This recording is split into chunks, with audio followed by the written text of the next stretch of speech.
साई खजाने से इनाम कर इन्हें रात दरबार से रक्षक कर दो। जैसे आज्ञा हुजूर। कंजलियों एक साई आई चाहिए महाराज को आदाब करते हुए अपना अपना इनाम लेकर रात दरबार से रक्षक हो जाए।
हमारी प्रजा कैसी हो?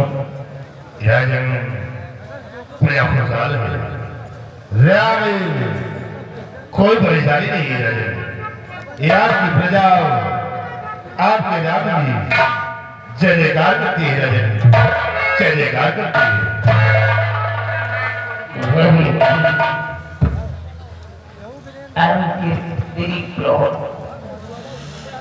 ये शिविर की प्रजा खुश होती है, वहाँ का शहनशाह भी खुश होता है।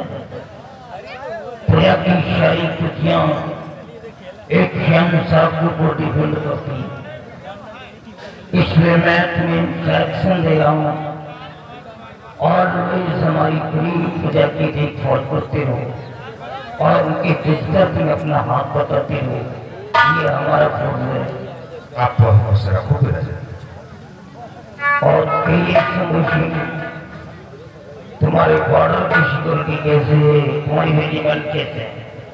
महाराज बड़ा सुरक्षित है, हमारे जवान सिपाही बराबर मुस्तैद हैं और विजय का शाही झंडा सीमा पर लहरा रहा है। Well done. I am very happy. मैं बहुत खुश हूँ। Every canteen food soldiers, police leaders, courtiers is ready as arrived. हमारे देश का प्रत्येक सिपाही कर्मचारी दरबारी जो भी है एक ऐसा वीर है जैसा कि एक शेर है। बटलों सुमिशी ये हमारा वीर कमानो शीर समूह सिंह एक जादू ऐसा है जिसके ऊपर मैं करता हूँ। ये वो हीरे का हार है जो कभी जौहरी की पहचान का मौका नहीं हो सकता। लेकिन बेटी ये सब कुछ होते हुए भी ऊपर वाले ने मेरे नसीब में क्या लिख दिया है, जो एक पल मौत की भीख मांग रहा हूँ लेकिन मेरे को मौत की नसीब नहीं हो पा रही है। आखिर ऐसा कौन सा गुनाह किया था मैंने जिसके बदले में आज तुमको ये पनिशमेंट मिल रही है। हुजूर, ये आपका गम देखकर तो यहाँ की रया गम डूबी है और ये ईश्वरी दंड है, इसमें हम लोग मैं अपनी जिंदगी से बाहर गया मुझे पीछे से बाहर गया। ये कष्ट मुझसे सहा नहीं जा रहा। क्या किया जाए हुजूर, हम लोगों को भी अफसोस है लेकिन मजबूर हैं।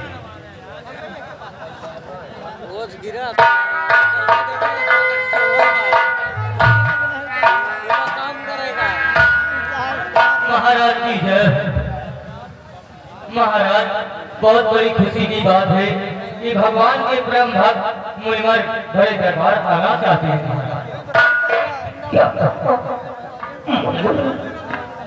और हमारी कोर्ट को अटेंड करना चाहते हैं? जी महाराज। अरे इसमें परमिशन की क्या आवश्यकता? ये तो हमारा सौभाग्य है जो आज हमारे दरबार में मुनिवर आ रहे हैं, उन्हें सम्मान पूर्वक लेकर के आओ।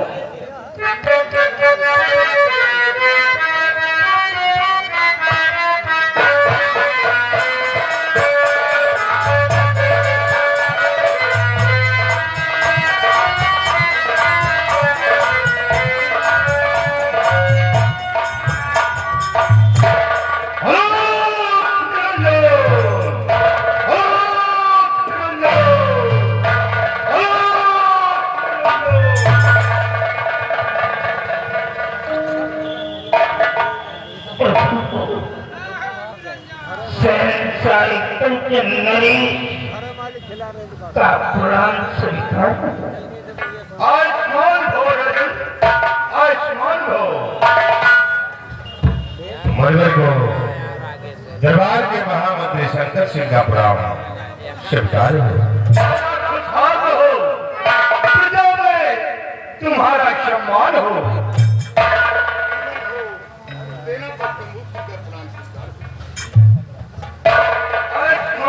बेटा, तुम्हारी बीत चारों तरफ ये दरबार के सिपाही का प्रणाम स्वीकार। चिरंजीव हो क्या? राम आनंद रखें। मुनिवर को ये दरबार के सिपाही का प्रणाम स्वीकार। कल्याण हो क्या?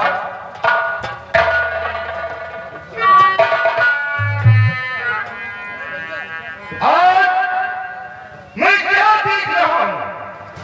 जब भी मैं किसी राजा के दरबार में पहुंचता हूं तो वहां पर अपार खुशियां पैदा हो जाती हैं, लेकिन आज मैं कंचन नगर आया, यहाँ पर गमगन बादल छाए हुए हैं, किसी के चेहरे पे खुशी नजर नहीं आ रही है। महाराज, क्या हमारे आने से आपको कोई कष्ट हुआ है या फिर दान दक्षिणा देने में आपको कोई तकलीफ हुई है? यदि हमारे आने से आपको कोई कष्ट है या फिर दान दक्षिणा देने में तकलीफ हुई है तो लो, मैं किसी वक्त कंचन नगर रियासत से मैं प्रस्थान कर रहा हूं और मैं जा रहा हूं। नहीं, आप इस तरह रुख होकर नहीं जाएंगे।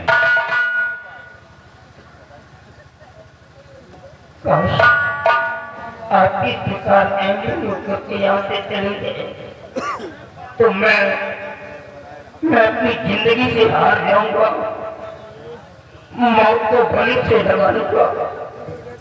महाराज, जब हमारे चले जाने से आप मौत को गले से लगा सकते हैं तो महाराज, मैं आपके उदासी का कारण जानना चाहता हूं कि आप इतना क्यों गमगीन बैठे? महाराज, क्या बात है?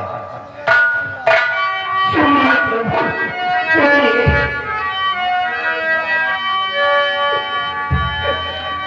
क्या कहो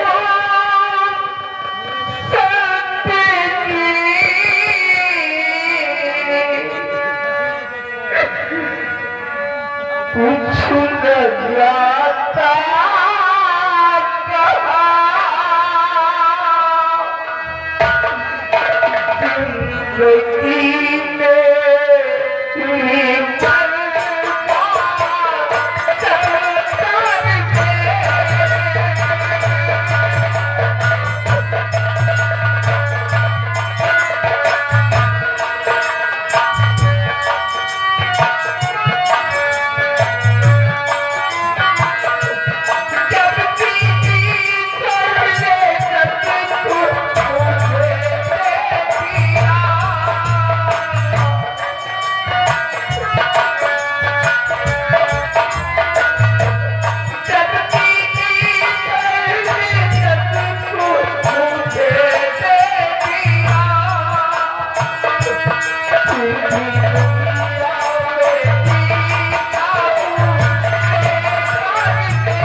जिंदगी में जब कि ईश्वर ने सब कुछ दिया आपको, फिर भी जीत का बैठे तो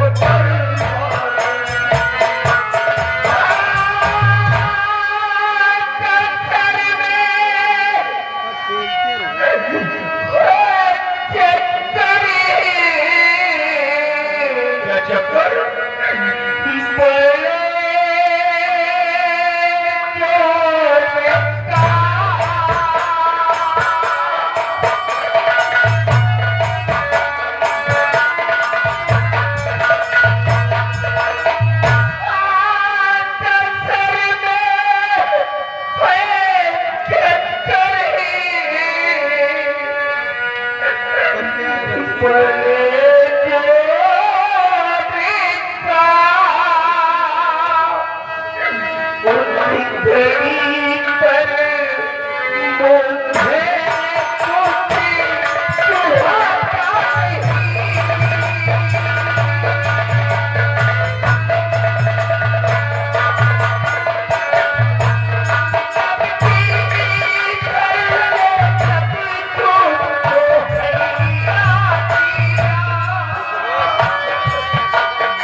महाराज को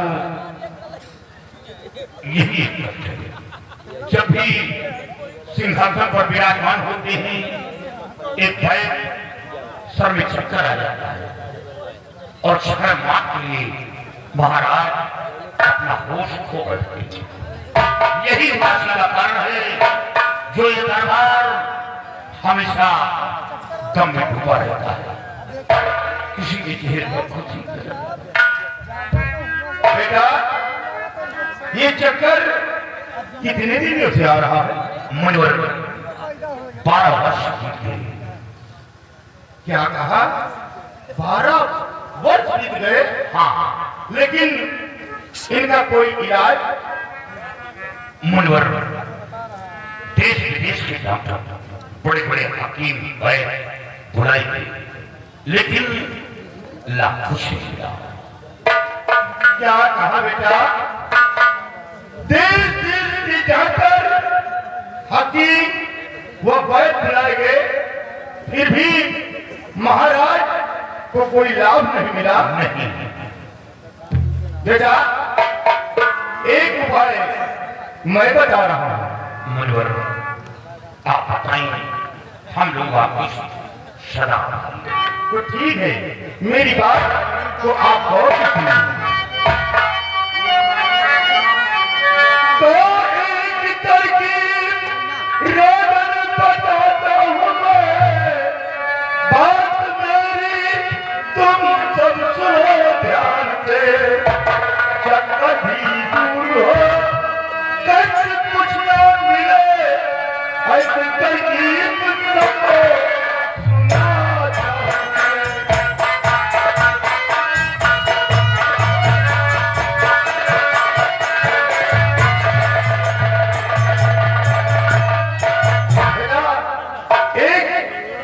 मैं बता रहा हूं और आप लोग मेरी बात को गौर से सुनो।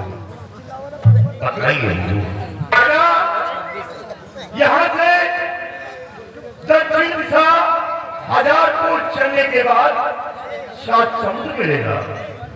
क्या दक्षिण दिशा 1000 कोस चलने के बाद 7 समुद्र मिलेगा? हाँ बेटा, और 7 समुद्र पार करने के बाद नागलोक है, जहां का राजा नागराज है और नागराज की बेटी समुद्र जाति है।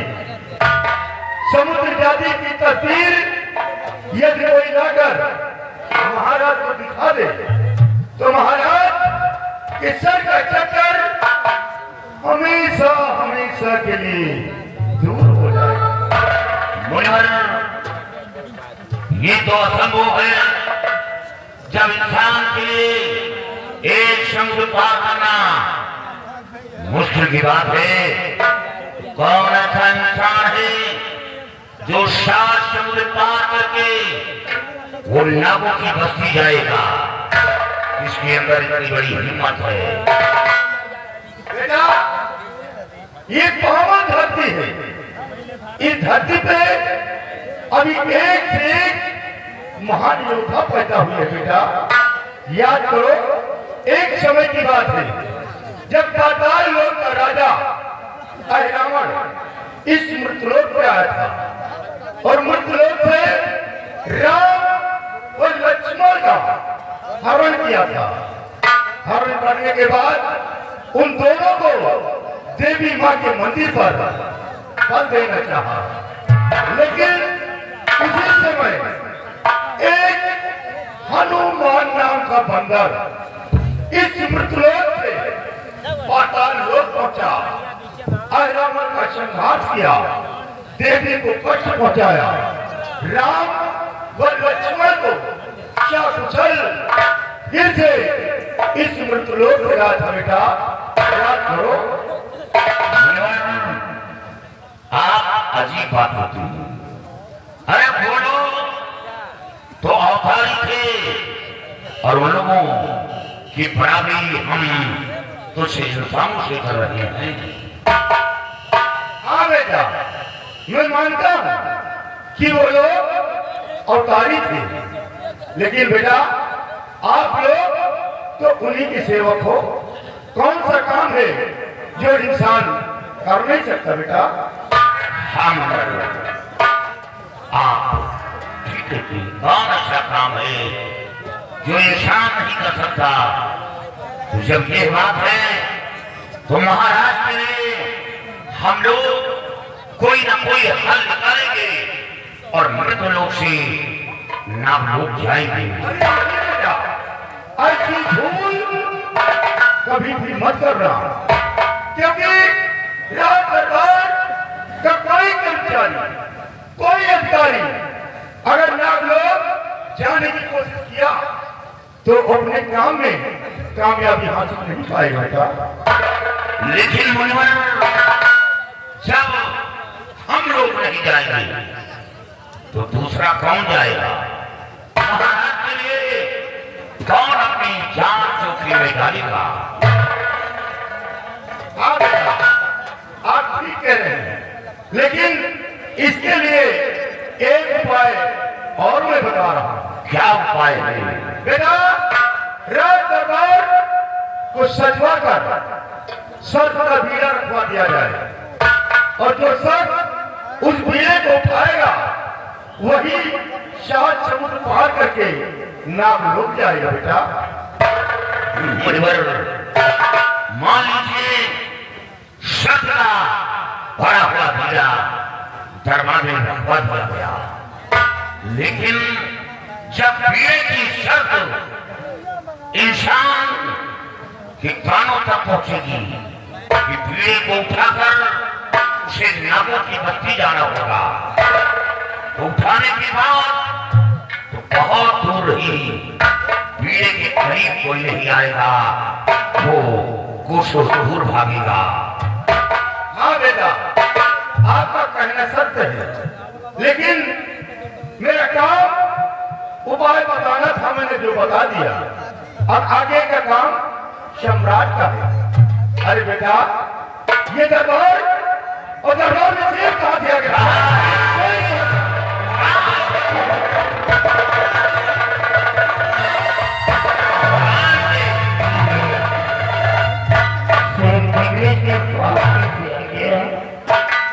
शंभू शेर तो कोई नजर नहीं आता है, और मुनिवर कहाँ है? शंकर सिंह वो मुनिवर नहीं थे, बल्कि मुनिवर के शक्ल में प्रभु का आगमन हुआ।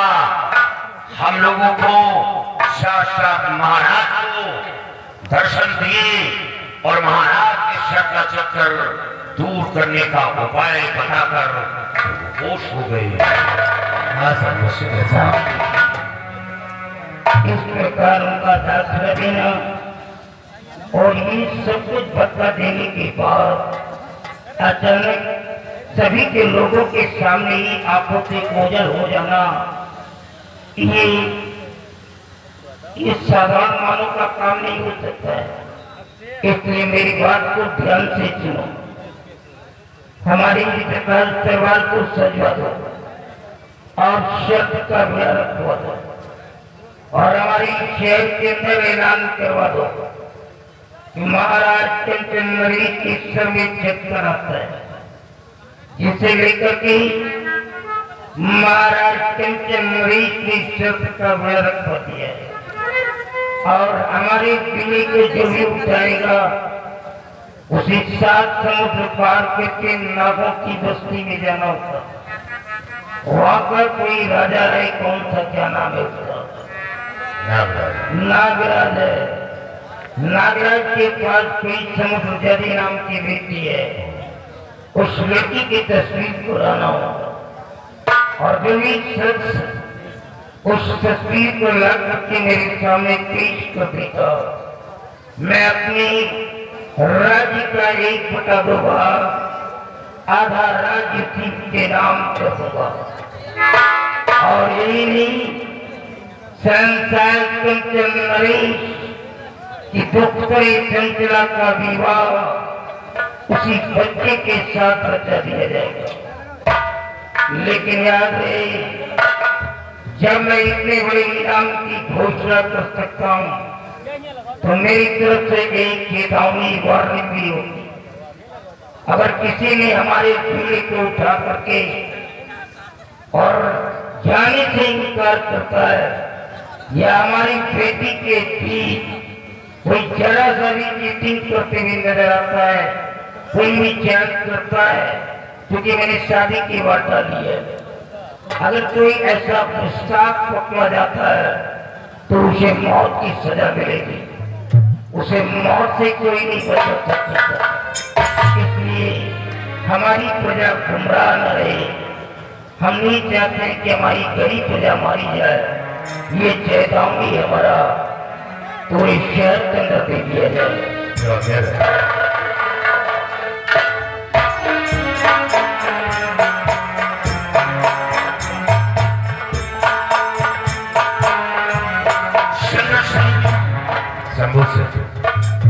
रियासत से कोने कोने में ढिढोरा बनवा दो ताकि ये आवाज हर इंसान के कानों तक पहुंचे और भैया जो कोई उठाए वो सोच समझ कर उठाए, गुमराह न हो। आज ठीक कहते हो, मैं ये काम शीघ्र करवा देता हूँ।